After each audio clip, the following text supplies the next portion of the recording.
Hello everyone, welcome to Banu vlogs. ఈరోజు video వచ్చేసరికి దోసకాయ టొమాటో కర్రీ ఎలా చేయాలో చూపిస్తాను. మరి లేట్ చేయకుండా ప్రాసెస్లోకి వెళ్ళిపోదాం.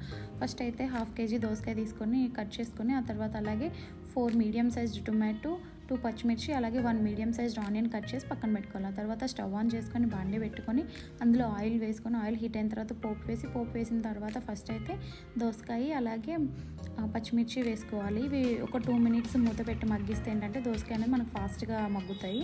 ఆ తర్వాత కట్ చేసి పెట్టుకున్న టొమాటో, ఆనియన్ కూడా వేసి ఒకసారి కలిపేసుకొని ఒక 1.5 స్పూన్ సాల్ట్ అలాగే కొంచెం పసుపు వేసుకొని కర్రీ అంతా కలిపేసుకొని మూత పెట్టేసుకోవాలి. ఒక 10 minutes దాకా మనకి వెయిట్ చేస్తే దోసకాయలో నుంచి వాటర్ అలాగే టొమాటో కూడా మెత్తబడతాయి అన్నమాట. ఆ తర్వాత మీరు ఏం చేయాలంటే ఒకసారి కలిపేసి మళ్ళీ మూత పెట్టి ఒక 5 minutes అలా వెయిట్ చేస్తే మనకి బాగా వాటర్ అనేది ఇంత బాగా వస్తాయి బయటకి. ఇప్పుడు ముక్క అనేది బాగా మగ్గుతుంది.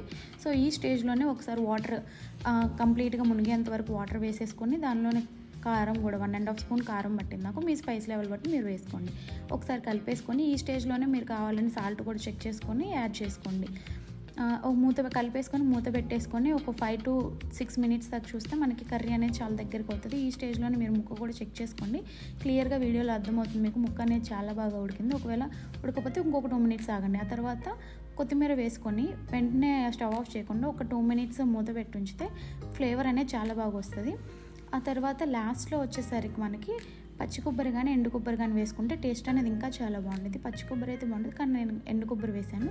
ఒక 2 minutes అలా ఉండి స్టవ్ ఆఫ్ చేస్తే కనుక మనకి కర్రీ అనేది రెడీ అయిపోతుంది. ఎలాంటి మసాలాలు లేకుండా టేస్టీగా కర్రీ అయితే రెడీ అయిపోయింది. మీరు కూడా ట్రై చేయండి. Thank you for watching.